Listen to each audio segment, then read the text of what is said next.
Olá, bom dia, graça e paz. Tudo bem com você? Tudo bem com sua família? Que Deus vos abençoe. Louvado seja Deus. Chegamos a Êxodo, capítulo 20 e o versículo 14.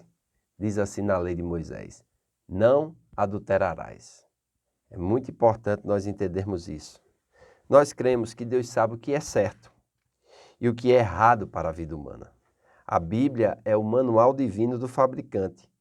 E é loucura querer ir contra ele. A sanção contra os que violarem o sétimo mandamento na fé cristã não vai além da disciplina da igreja, em alguns casos, o caos na família. Mas o julgamento divino é tão certo quanto a sucessão dos dias e das noites. E a única salvação é Jesus. Amém? Jesus, verdadeiramente, ele veio nos salvar dos nossos pecados. Ele é a propiciação, ou seja, o pagamento pelos nossos pecados. Quando Deus traz aqui essa questão de não cometer adultério, ele vem com o objetivo de proteger a família.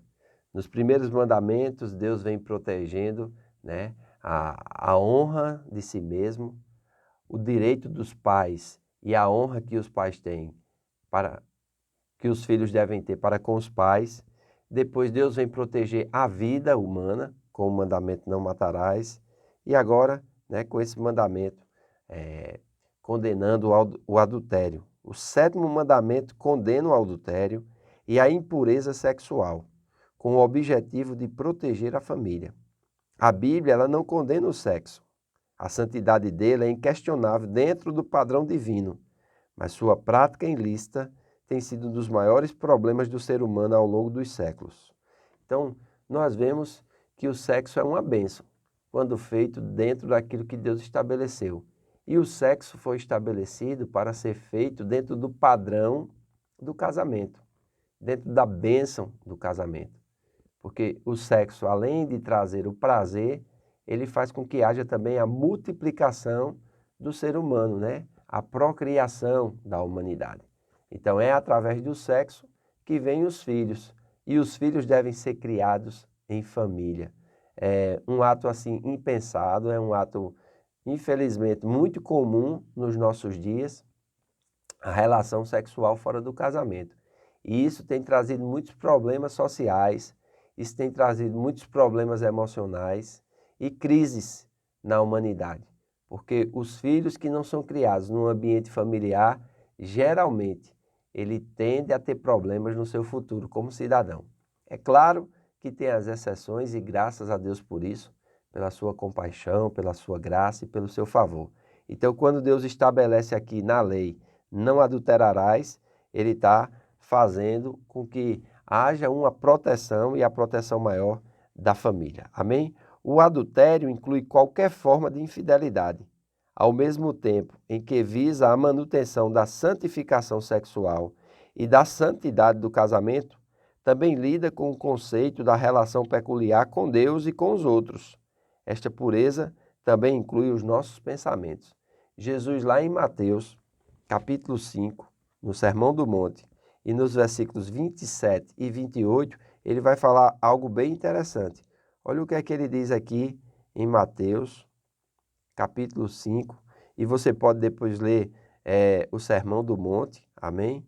E ver os ensinamentos que Jesus vai trazer exatamente falando a respeito da interpretação que ele faz da lei de Moisés, do Decálogo, né? Ele vem incluindo algumas coisas aqui, enquanto Moisés ele trabalha muito da parte de Deus a prática, Jesus já vai trazer o porquê de não fazer aquilo, né? Então, em Mateus capítulo 5, versículo 27, Jesus diz assim: Vocês ouviram o que foi dito?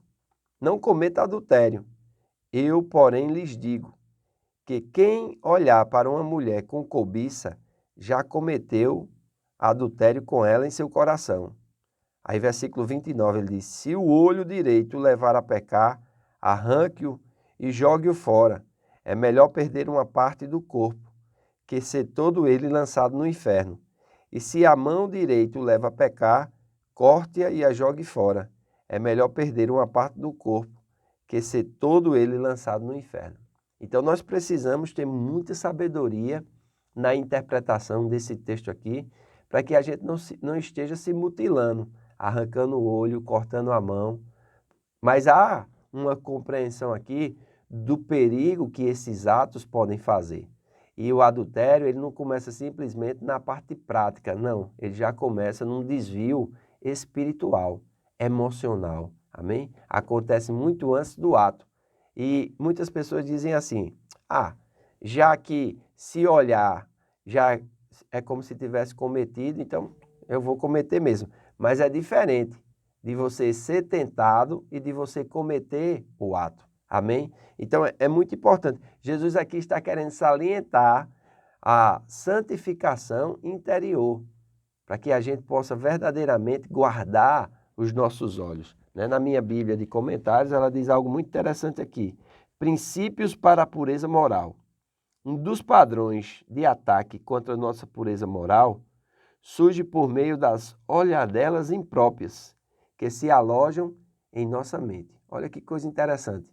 Olhadelas impróprias. Será que não foi isso que Davi, quando deveria estar na guerra, infelizmente, saiu na varanda do palácio e viu uma mulher dos seus valentes tomando banho no terraço da sua casa. E aquilo ali fez com que aquela olhadela imprópria levasse o rei, o homem segundo o coração de Deus, a cometer adultério e depois mandar matar o marido daquela mulher, para encobrir o seu pecado. Veja bem, uma pequena olhadela pode nos levar depois a atos e a problemas que não é a vontade de Deus para as nossas vidas, mas porque nós não guardamos os nossos olhos, porque nós não trazemos nossos pensamentos cativos à obediência de Cristo, nos levam a cometer tamanho mal. Cuidado com os seus olhos. Saiba que um olhar libidinoso, com frequência, poderá levar a pensamentos libidinosos, que pode levar a ações imorais. Geralmente é assim, um pensamento, um olhar que leva a um pensamento que traz uma carga de emoção que nos leva a agir. Então nós precisamos cortar logo no início, amém? Quando aquilo começa a acontecer. Então que nós possamos estar estudando a palavra de Deus e entender um pouco mais a respeito dessa questão da lei, amém? Não adulterarás. Jesus disse, olha, que não seja o seu olhar impróprio, que não seja o seu olhar libidinoso, porque se os teus olhos forem trevas, irmãos, quão grandes trevas serão. Então nós precisamos, como diz lá em Apocalipse, adquirir de Jesus colírio para os nossos olhos, para que através desse colírio, que é a unção do Espírito Santo de Deus, o conhecimento da palavra e uma firme convicção de que Deus está conosco, que vai nos fazer andar com um olhar mais puro no que diz respeito ao sexo oposto e principalmente a mulher de outro homem. Amém? Nós precisamos nos guardar com relação a isso, porque senão o diabo pode nos cegar, pode nos enganar e nós podemos entrar em grandes apuros. Então hoje eu queria deixar esse comentário aqui, não adulterarás. Amém? Que bênção, que maravilha, que bom poder estar com vocês. Espero que vocês possam estar lendo a palavra de Deus, que vocês possam estar buscando a palavra de Deus, amém? E se guardando, desenvolvendo pureza sexual e protegendo a sua família ou a família de outrem, não adulterando. O objetivo disso é Deus proteger a vida, é Deus proteger a família e estabelecer tudo com ordem e decência. Amém? Então, espero que você esteja gostando desses comentários bíblicos, amém? Existem outros que você pode acompanhar também. O importante é que você busque conhecer a vontade de Deus para que através do conhecimento você possa ser livre e andar nessa verdade. Amém? Então, que você possa assinar o nosso canal, dar uma curtida e compartilhar com o maior número de pessoas possíveis. Amém? Então, faço votos por tua prosperidade e saúde, assim como é próspera a tua alma. Que Deus te abençoe e até amanhã.